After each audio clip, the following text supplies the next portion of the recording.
ओम श्री गणेशाय नमः।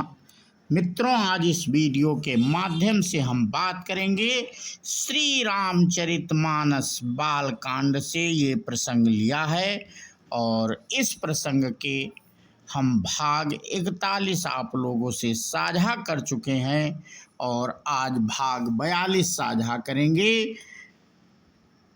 तो बिना देरी के मित्रों, आज की कथा हम प्रारंभ करेंगे और इस समय शिव जी श्री प्रभु श्री राम जी के चरित्र का गुणगान कर रहे हैं माता पार्वती से। उसी की प्रसंग मित्रों चल रहा है और आज की कथा हम प्रारंभ करते हैं बिना देरी के। तो गोस्वामी तुलसीदास जी क्या लिखते हैं? रजत सीप महु भास जिनमी जथा भानु कर बारी यद्यपि मृखाति हूँ काल सोई भ्रम न सकै को उटारी।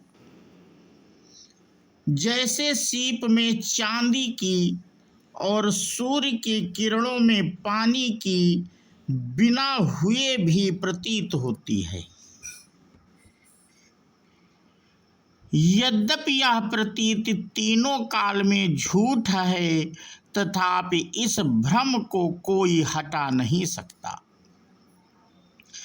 इसी तरह यह संसार भगवान के आश्रित रहता है, यद्यपि यह असत्य है तो भी दुख तो देता ही है। जिस तरह स्वप्न में कोई सिर काट ले तो बिना जागे वह दुख दूर नहीं होता।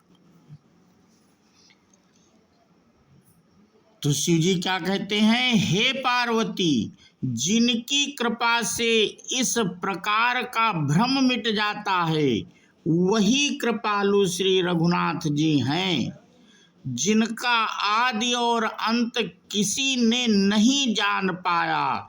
वेदों ने अपनी बुद्धि से अनुमान करके इस प्रकार नीचे लिखे अनुसार गाया है।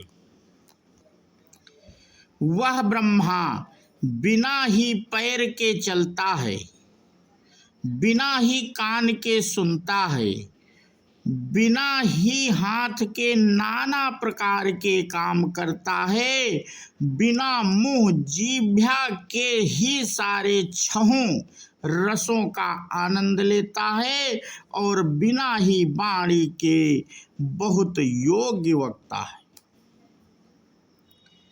वह बिना ही शरीर त्वचा के स्पर्श करता है, बिना ही आँखों के देखता है और बिना ही नाक के सब गंधों को ग्रहण करता है, सूंघता है। उस ब्रह्मा की करनी सभी प्रकार से ऐसी अलौकिक है कि जिसकी महिमा कही नहीं जा सकती। जेहि इमि गावहि वेद बुध, जाहि धरहि मुनि ध्यान, सोई दशरथ सुत भगत हित, कौशलपति भगवान। जिसका वेद और पंडित इस प्रकार का वर्णन करते हैं और मुनि जिसका ध्यान धरते हैं, वही दशरथ नंदन भक्तों के हितकारी अयोध्या के स्वामी भगवान श्री रामचंद्र जी हैं। हे पार्वती, जिनके नाम के बल से काशी में मरते हुए प्राणी को देखकर मैं उसे राम मंत्र देकर शोक रहित कर देता हूँ, मुक्त कर देता हूँ, वही मेरे प्रभु रघुश्रेष्ठ श्री रामचंद्र जी जड़ चेतन के स्वामी और सबके हृदय के भीतर की जानने वाले हैं।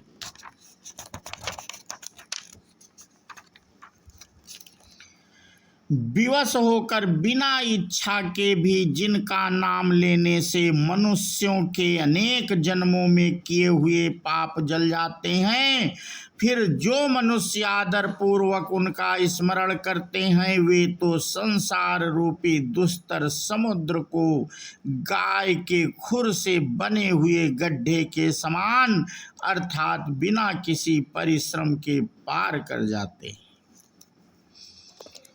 तो मित्रों, यहाँ पे शिव जी श्री रामचंद्र जी की महिमा के बारे में माता पार्वती से वर्णन कर रहे हैं। उसी कथा को हम आप लोगों से वीडियो के माध्यम से साझा कर रहे हैं। फिर आगे शिव जी क्या कहते हैं पार्वती जी से, हे पार्वती, वही परमात्मा श्री रामचंद्र जी हैं, उनमें भ्रम देखने में आता है और तुम्हारा ऐसा कहना अत्यंत ही अनुचित है।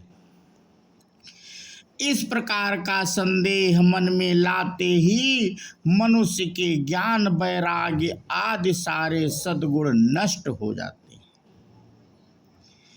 शिव जी के भ्रमनाशक वचनों को सुनकर पार्वती जी के सब कुतर्कों की रचना मिट गई। रघुनाथ जी के चरणों में उनका प्रेम और विश्वास हो गया और कठिन असंभावना जिसका होना संभव नहीं, ऐसी मिथ्या कल्पना जाती रही।